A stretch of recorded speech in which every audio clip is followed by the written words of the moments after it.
Hi, greetings to all. Frank Thacker here with the Daily Peacemaker.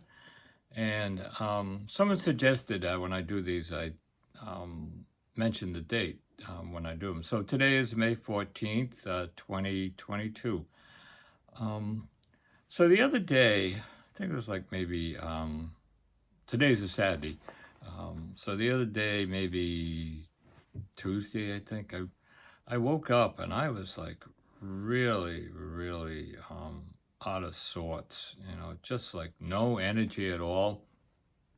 Made me think of when my folks say when I was a kid growing up there, you heard this expression, oh, I felt like a dirty old wet dish rag, and that image, that's what I felt like. And the image is, you take the rag and you throw it in a corner. But I was really a whole bunch of like I was sad, I was depressed, I was thinking about what a mess the world is in. I can't do anything.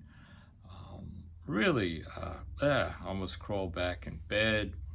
Um, Thought about the Daily Peacemaker, and I said, you've been doing this for over a year, and probably no one listens to it, or you're wasting your time. You could be doing something else. You could be playing golf or any of those things. It does take a little time and energy to do this stuff. But it was like, don't bother anymore. Just do something easier or I was gonna say more enjoyable, but I enjoy doing these, so not that, but like find something else. Go cut the grass or watch a TV show or something. So I was really down, and that was like Tuesday. Yeah, it was Tuesday. Today's Saturday. So here I am, Saturday back doing it. And so what changed? Well, I'm going to tell you. The people here at the Daily Peacemaker have come up with this new energy drink. And you people are so lucky because this week we're having a special sales. So I'll put some on. No, I'm only kidding. No, we don't have any of that stuff.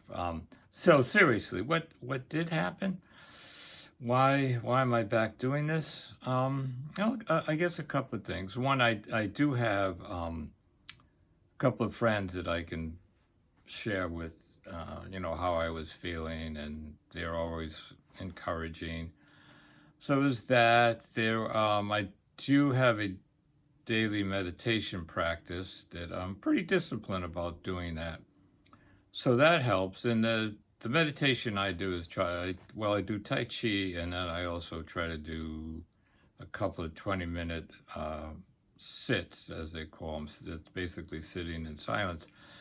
But your meditation could be anything. It could be going for a quiet walk in the woods, listening to some good music, doing some creative stuff. And that seems to be a really important piece for staying grounded, to have some type of meditation practice. But I think the biggest thing was I have this belief that we're all interrelated, and what I do has a ripple effect out across the universe. And if I do whatever I do, whether it's good or bad, it has that ripple effect. I truly believe that, and science is showing that more and more. So there was that, and sort of encased in that is this passion I have about nonviolence.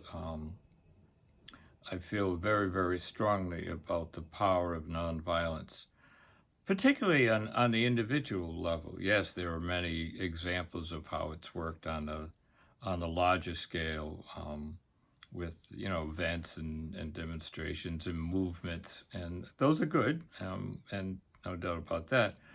But my passion is more about getting individual people to really learn about nonviolence. It's a skill. It's a science. It's a skill in the sense that you can be very creative with it. It's a science in terms of there's a whole bunch of knowledge about it.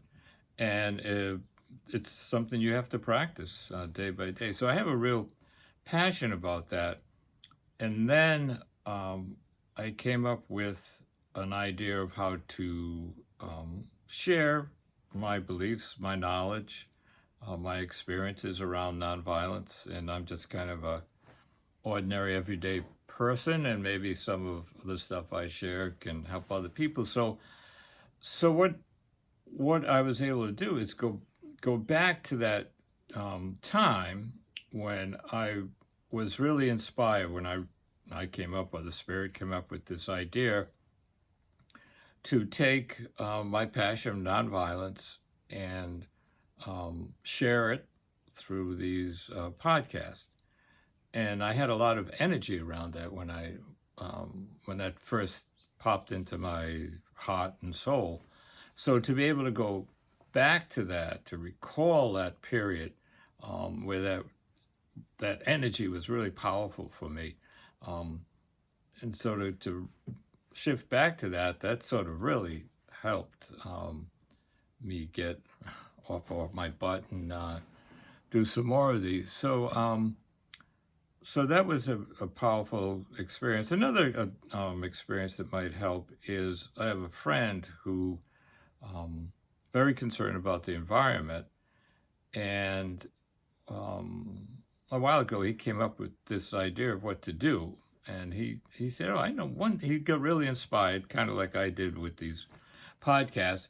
He said he walks. He does a lot of walks, for his exercise, and he said, "I'm gonna not every walk I do, but maybe once a week, I'm going to pick up litter as I walk along." And he made a little stick, he pounded a little nail in, and he's got his little stick in his bag. And geez, just maybe about a month ago, we were talking, and he was saying, "Man," he said, "this is a waste, going." He says, "I go and pick up the litter on a, one day a week, and sometimes he does it 2 or 3." And he was saying, "I go and do that, and like it's the next time I go out for my walk, there's more litter than the time before," which wasn't necessarily true, but that's what he was feeling. So we talked about that, and I was suggested he go back to that period when he had that inspiration to take his energy. So he's very energized around the environment. Was looking for something really small, specific, but probably pretty powerful to do. And he came up with this idea of, hey, I could go out for a walk. I could just take a stick and a bag and pick up litter. He said that would be great. And he was really enthused about it. So we got him talking. We started talking about that, and he did get his enthusiasm back. So the point is, yes, Frank, what is the point of this talk here? Well, I think the main point is when you get discouraged or down, or want to throw in the dish rag, that's okay. That's actually pretty common experience. The issue is not to get stuck there. Part of getting out of that, another part of getting out of that place is to acknowledge, yeah, I do feel this way. I'm just like, the heck with that stuff. So, again, don't get stuck there. There are ways to get out of it, like we just talked about some. Another thing that just popped into my head is like dieting, if you will, from the daily main media news, which doesn't mean you don't look at it at all. But if you watch it too much, it's not surprising to get overwhelmed, because most of the news is about all the turmoil and destruction and, the atrocities in the war in Ukraine there. It's like, how can we be so cruel to each other? So to not watch too much of the national news and stuff on Facebook where people are cutting each other up. So that's another element to not spend too much time. Yeah, be aware of what's going on, but you can get caught up in just sitting and watching the news, and boom, boom, all that negative stuff comes at you, and how can you help it? Say, oh, forget it. So take a break here and there from that stuff. And sort of on the flip side of that is there's a lot of good stuff, especially on the internet, of all the positive stuff that's going on around the world. All kinds of organizations that are doing so much good work. And there was a thing just yesterday where I forget what town it was in, but apparently at a traffic light, a big intersection, was a red light, and on the other side of the traffic coming towards the people this way, a car started coming towards it, even though it was a red light.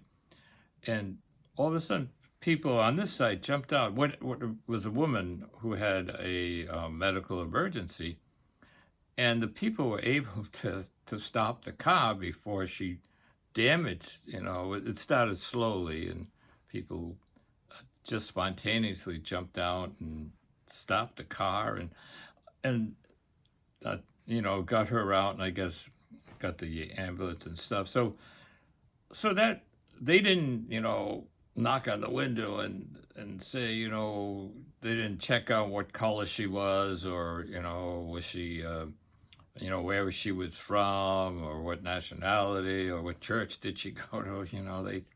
They just spontaneously, person needed help, and they helped. So that's in our nature. We get caught up in this negative competition stuff. So I guess that's I was going to say some more stuff about nonviolence, but there's a couple of interesting things, but I'm going to wait till next time. So you want to tune in next time. I got a real good one about this turn the other cheek. But the point is, it's okay to get discouraged, to feel like giving up, to just go off and figure you can't do anything, But the reality is, we are all important. We all can do a little bit. So when you get discouraged, okay, accept it, but don't get stuck there. Find ways to get out. So I guess that will be all for now. The thing about nonviolence and turning the other cheek is really interesting. I've talked about it before, I think, but it's always good to do it again. So with that in mind, let me just close up with a little Indigenous person's prayer. This is actually a prayer for peace. Let us know peace, for as long as the moon shall rise, for as long as the rivers shall flow, for as long as the sun shall shine, for as long as the grass shall grow, let us know peace. So peace to you all. Good to be with you. As always, questions, ideas, insights, give us a call or check us out, website dailypeacemaker.com. So you all take care, and may the God of peace go with you.